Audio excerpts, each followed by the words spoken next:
네, 시청자 여러분, 구독자 여러분들 덕분에 와우넷 채널이 이렇게 빠르게 성장하게 되었습니다. 앞으로도 좋은 정보를 제공하도록 우리 모두 노력할 거예요. 구독, 좋아요는 저희에게 큰 힘이 됩니다. 그리고 와우넷 홈페이지가 새롭게 바뀌었습니다. 컴퓨터와 모바일 둘 다 이용하기 쉽게 업그레이드가 되었으니 많이들 이용해 주셨으면 좋겠습니다. 고맙습니다.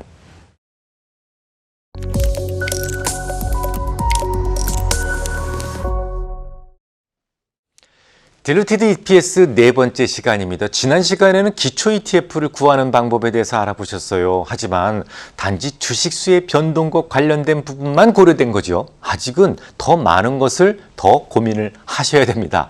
이번에는 주식 배당과 관련된 부분을 좀 더 추가로 넣을 거예요.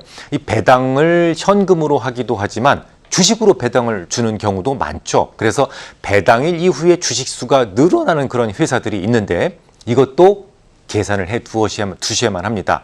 자, 여기서 주의하시게 될 점이 있어요. 지난 시간에 신규로 발행된 주식이 있다면 그 시점으로부터 가중평균 했었잖아요. 주식수를. 하지만 배당으로 인해서 주식이 늘었다면 그 시점으로부터 가중평균을 하지 않습니다. 예를 들어서 주식 배당을 10% 했다고 가정해 보죠.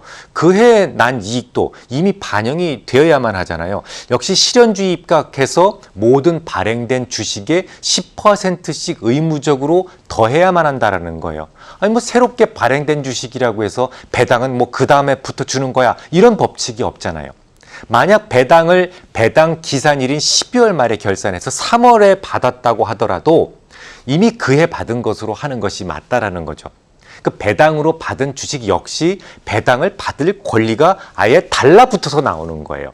그러니까 3월에 주식을 받았다고 해서 가중평균으로 주식수를 다시 계산하는 건 아니다라는 겁니다. 자, 그럼 또 예를 들어서 설명을 드려볼까요? 자, 앞서 거론해드렸던 회사에서 9월에 10%의 주식 배당을 했다고 가정해 보겠습니다.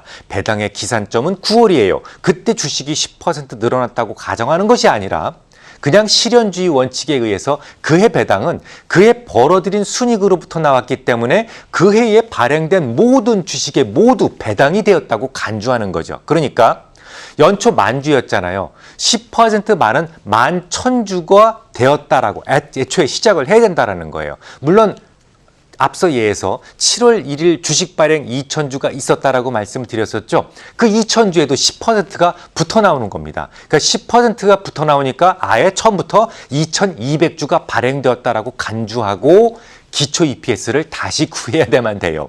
자, 그러면 기초 EPS 공식 다시 한번 꺼내 볼까요?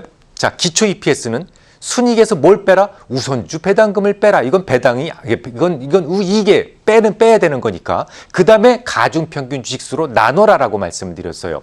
자, 그러면 가중평균 주식수를 먼저 구하는 게 좋겠는데, 자, 원래는 만주였어요. 그런데 애초에 배당을 받았던 것을 합쳐서 이 회사의 주식은 11,000주로 시작을 한다라고 말씀을 드렸죠. 그래서 다시 가중평균을 해보겠습니다. 그러니까 6월 말까지의 기간 동안 가중평균은 얼마가 돼요? 11,000주 곱하기 12분의 6, 5,500주가 되죠. 나머지 6개월은 2,000주가 또 발행됐었잖아요. 2,000주에도 200주가 배당으로 처음부터 붙어났다고 보고 2,200주가 추가되는 거예요. 그래서 7월에는 13,200주가 되는 거죠. 이를 가중평균에서 구하면 13,200주 곱하기 12분의 6, 그러면 6,600주가 되죠. 이를 모두 합치면 이 회사의 연중 가중평균 주식수는 12,100주가 되는 겁니다. 자, 그럼 이 자료를 가지고 다시 기초 EPS를 구해보겠습니다. 자, 10억 원의 이익이 나왔다고 그랬어요. 근데 여기서 우선주 배당금이 1억 있었다면 요거는 명찰을 배당이지 사실은 이건 이자잖아요. 비용이잖아요. 그래서 이걸 빼라라고 말씀드렸습니다. 9억 원을 뭘로 나눈다? 12,100주로 나누게 되면 74,380원이 기초 EPS가 됩니다.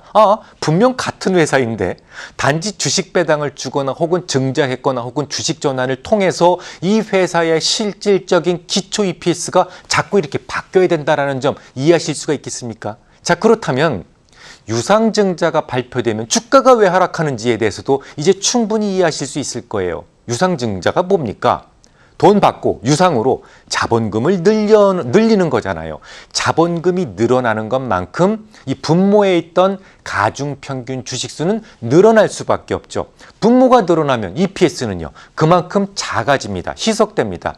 주당 순이익이 하락하는 것만큼 당연히 적정 주가 수준 역시 하락을 해야만 하는 거죠. 물론 1999년에는 뭐 유증 공시가 있어도 뭐 주가가 수차례 상한가에 들어가던 시절도 있었어요. 그만큼 우리 국민들은 금융을 전혀 모르는 상황에서 주식을 시작했던 겁니다. 그냥 뭐 이렇게 전광판 바라보고 계시다가 아무 재료 딱 뜨면 무조건 호재다라고 인식하고 불나방처럼 달려들던 시기가 있었죠. 외국인들은 이런 어린 새싹들한테 무참하게 빨대를 꽂아놓고 쪽쪽 잘도 빨아 먹었었죠. 한번 좀 이야기가 살짝 빗나가 버렸는데요. 아무튼 지금 보여드린 작업들은 한 주당 실질적으로 얼마를 벌었는지를 정확하게 구해서 그 회사의 적정 주가를 제대로 좀 추정해보자라는 취지인데 아쉽게도 여기에서 해야 될 일이 모두 끝난 게 아니에요. 지금까지의 과정도 조금 어렵습니까? 지치셨습니까? 그렇다면 포기하세요. 평생 EPS나 PER 등의 이익지표와 담을 쌓고 사셔야 됩니다. 근데 제 주변에서 이런 절차를 모두 정확하게 알고 있는 사람 별로 없었어요. 그럼에도 불구하고 용감하게 이 회사의 EPS는 얼마고 이 회사의 PR은 얼마고 겁없이 논하는 사람들이 굉장히 많았습니다. 아예 적절하게 하는 것보단 모르면 아예 안 가는 게 좋아요. 만약 조금 더 확실하게 이익 지표를 알고 싶으시다면 조금만 더 힘을 내주시기 바랍니다. 이제 가장 중요한 단계가 남았어요. 진짜 EPS인 딜루티드 EPS를 구하는 일은 다음 주에 계속하겠습니다. 고맙습니다.